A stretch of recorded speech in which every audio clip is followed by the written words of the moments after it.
Thank you for coming, and thank you for inviting me. I'm really excited to be here.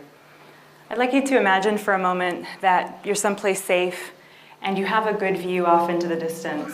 And in the distance, you can see a wall, or a boundary, or a border of some kind.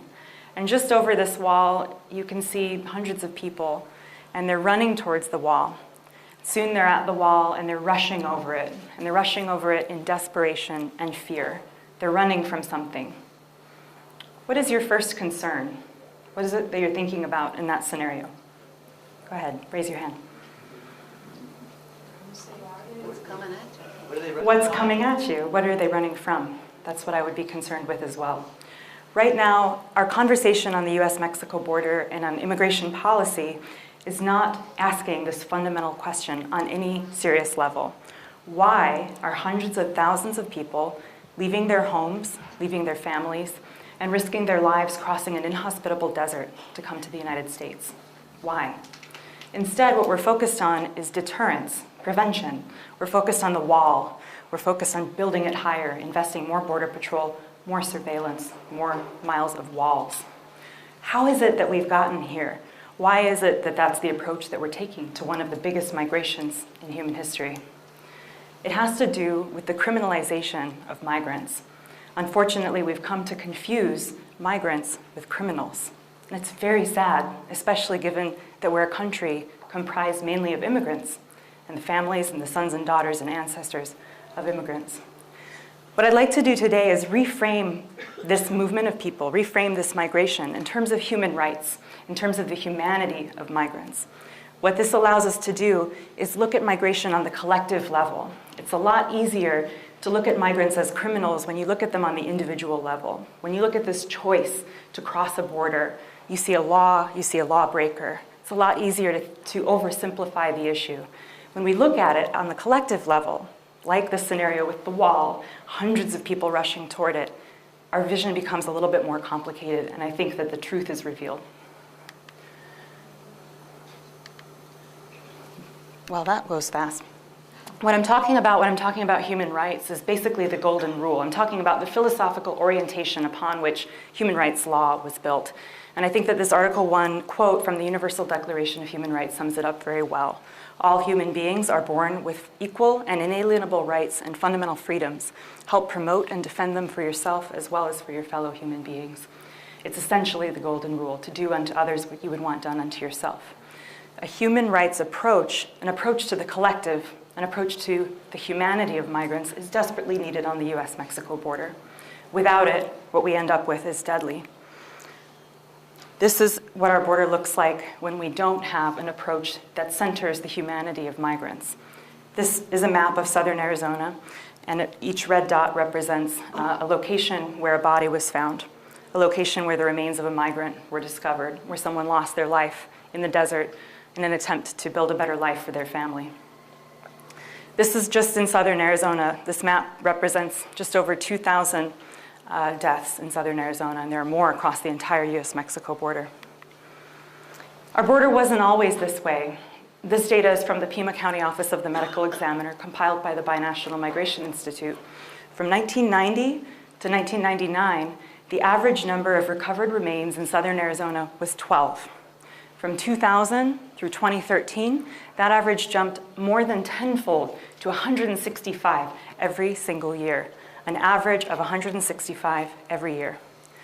What happened? What happened right there to affect such a drastic tenfold increase in loss of life on the border? What happened was an approach to the border focused on prevention and deterrence, rather than on the human rights, the humanity, and the question, what is pushing people across this border? And in fact, the Border Patrol policy, 1994 strategic plan, the philosophical orientation was titled Prevention Through Deterrence. The idea was that people would be deterred once they got to the border and they saw how dangerous and how difficult it would be to cross the border. In 1994, it was passed. It went into effect right around 2000, 2001 in southern Arizona, which is why we see this drastic increase in the number of deaths. The strategy was essentially to build up Border Patrol presence in the urban, kind of traditional, more or less safe points of crossing, like San Diego, Nogales, El Paso. And what was left open were the wide expanses of desert, sea, mountainous, very, very remote terrain. Doris Meisner, then chief of the INS under Bill Clinton, has been quoted in 2005 as saying that they expected that they could use geography as an ally, that people would basically realize how risky it would be to cross and that they wouldn't attempt, and that migration would go down to a trickle once people were faced with the desert. Well, we know now that they didn't. Hundreds of thousands of people went through, and thousands of them died. 6,000 people have died along the US-Mexico border. To put that number in perspective, the US-Mexico border has been more than 40 times more deadly than the Berlin Wall in its entire existence. When we're talking about border deaths and the death toll of the US-Mexico border, we're talking about human remains found on the US side. So when we're talking about border security, we're talking about this cost effect. And one of the costs is 6,000 remains found in the last decade. And these are only the bodies that have been found. And the number of 6,000 over the last decade comes from Border Patrol. And Border Patrol are not involved in all of the recoveries of remains found along the US-Mexico border. So we have many reasons to believe that this count is actually incomplete. But if you take that 6,000 number and you look at it in terms of other mass fatality events that have happened in the United States, the death toll from the US-Mexico border has been more than that of 9/11 and Hurricane Katrina combined. What we're seeing on the US-Mexico border is a silent mass disaster that continues. Not only does it continues every single year. 165 deaths, again, this is just the Arizona number per year on average. That's the equivalent of a medium-sized plane crash every single year for more than 10 years on end. What if, instead of focusing on prevention, instead of focusing on deterrence, what if we knew that people will always migrate? Migration is as old as human history. We are all migrants. We're the ancestors of migrants. What if, instead of focusing on prevention, we asked instead, how are we going to treat them? They're going to come no matter what. They're going to walk through a desert for a week. They're going to risk their lives. They're going to scale a wall because there are very serious things compelling them to do so. People have moved, people have migrated for hundreds of years for three key reasons: economics, violence, and family separation. Until these structural, sociological level factors are addressed, people are going to come. We're not going to stop them with walls. We're only going to hurt them. This is Carmen. I'd like to tell you a little bit about Carmen. He's from the southern state of Guerrero in Mexico. He's one of 8 brothers. And Carmen comes from a long line of corn farmers. His family has tilled a very small little plot of land in Guerrero for many, many years. Times had always been rough pretty much as long as the family could remember. It was always tough to make ends meet. But something drastic happened right around the early 2000s. Carmen's family was no longer able to compete to sell their corn and their beans at market. They would go to the market and they, throughout the year, were not able to cut enough of a profit to be able to buy seeds for the next year. How many of you have heard of Nafta? North American Free Trade Agreement. Well, you guys are very informed. This is another thing that we don't hear about very often. We don't hear about Nafta very often. Right now is the 20-year anniversary of Nafta. It was signed in 1994, the same year that the Border Patrol Strategic Plan went into effect. So we're hearing about it a little bit more now. But in general, we're not hearing about Nafta when we're talking about immigration reform, and it's one of the key factors pushing people off of their land and up into the dangerous migration corridors that end for many people in the desert. Carmen's family is one of millions. And a very direct result of Nafta was that 1.1 million farmers were pushed off of their land. Another 4 million over the last 20 years have lost their jobs and migrated north as a direct result of Nafta. What Nafta essentially did is that it removed trade barriers to very, very large companies so that large companies could basically go into places like Carmen's hometown and sell their corn at supermarkets for way more cheaply than Carmen's family could afford to sell them at the market. So Carmen's family was broke. They weren't making ends meet at all at this point. They decided that the very best hope for them was to leave their hometown and migrate north. They heard that they could get jobs in agriculture, something that they were familiar with in the United States. Carmen, the youngest, stayed behind. His parents were quite old and they were ill. So Carmen's 7 brothers and their wives and Carmen's wife migrated up to North Carolina, where they began work on the fields. A couple of months later, Carmen's parents finally passed away, and he followed in his brother's footsteps up through Mexico to Altar, Sonora, which is south of where we are today, and crossed into the Arizona portion of the Sonoran Desert. About a month later, his body was found. And it was found so decomposed that it took several months for the Pima County Office of the Medical Examiner to finally identify him. In the meantime, his first child was born, a little girl, a US citizen. I'd like you to think about the last kind of post-apocalyptic disaster movie that you've seen. This is a really common genre. Maybe I'm the only one that ends up seeing a lot of these.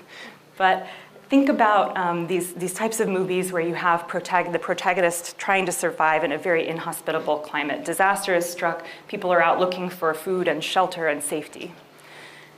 This is the reality for many Central Americans and Mexicans today. They're already facing a post-apocalyptic future. In that scenario, what would you do for your family?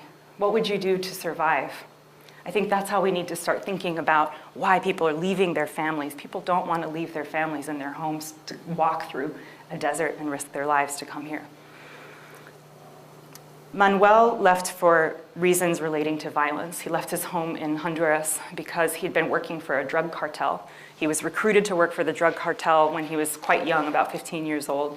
And he eventually decided that he didn't like the work that he was doing. He was afraid.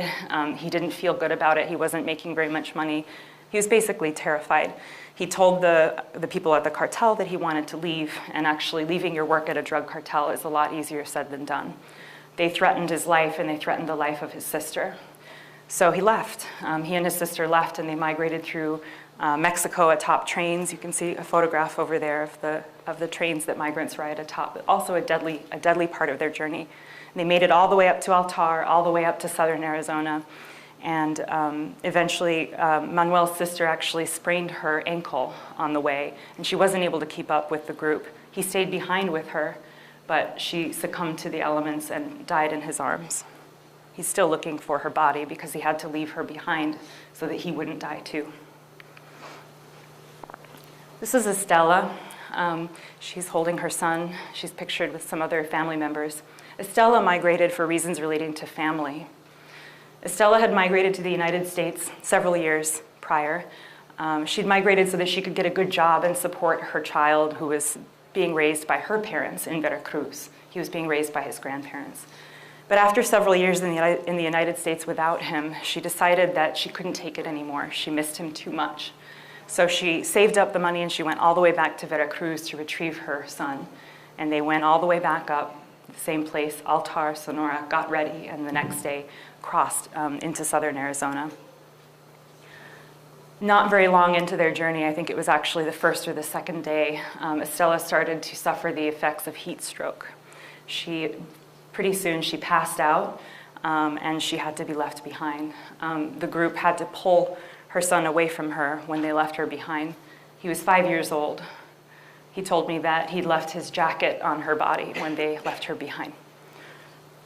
How many of you are parents? I hope to be one day. Can you remember a time when you lost track of your child, even just for a few minutes, maybe in a crowded place? If you can think about the fear, the terror that you feel in that moment, the flood of scenarios of possibly what could be happening right now, where is your kid, and are they in danger? This is what the families of the missing are going through every day for years, It's very difficult to move on. Anthropologically speaking, it's impossible to mourn the loss of a loved one without a body. Right now, the Colibri Center for Human Rights has records for more than 2,000 missing people. Our border is not only killing people, but people are disappearing. These families are stuck in time. They can't go on. Imagine trying to go on when you know that every single day you're trying to lead a normal life. Your loved one could be suffering, could be out there somewhere needing your help, looking for you. The missing wake their loved ones up in dreams and tell them, I'm thirsty, I need your help, I'm lost, I'm scared. Some of the family members that we've spoken to at Colibri say that they only feel alive when they're searching for their loved one. Some of them have attempted suicide. Some of them have died from health complications. This is a serious psychological and social issue. And in this context, the families are actually hindered in their process to search because they're perpetually on the wrong side of the border. They're from Mexico or they're from Central America, and the remains, if their loved one did pass away, are in Arizona. So connecting all of the data and all of the bureaucracy is incredible. It's like an endless phone tree constantly, and their searching just becomes part of their trauma. This is why the Colibri Center for Human Rights exists. Colibri means hummingbird in Spanish. In 2009, the remains of a migrant, were found in southern Arizona, not far from Tucson. And in his pocket, he carried a small, dead hummingbird. Hummingbirds represent a very powerful symbol to Mexican and Central American cultures. It represents a messenger between the living and the dead. People say if you see a hummingbird, someone is trying to tell you something from the other side.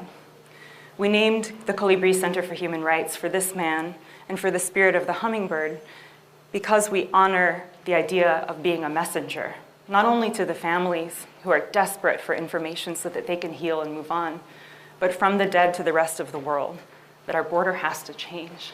This can't be acceptable to all of us. I know none of us want a border like this. What can you do? You can help. There are things we can do. We can all rehumanize. We can encourage our friends and family to stop using the word illegal, to stop subtly criminalizing these people. These are immigrants. They're risking their lives for a reason. We can call our representatives and we can encourage that human rights become a part of the conversation on the border. Just a part of the conversation. The fact that hundreds of people are dying every single year. Whenever we're talking about immigration, we have to be talking about the loss of life on the border following our border policies. Otherwise, they're not secure. This is not border security if we're not talking about the loss of life of hundreds of people. Finally, be a colibri. Be a messenger. Take what you've heard here today and tell others. Help us with our work. Visit us at thecolibricenter.org. Thank you.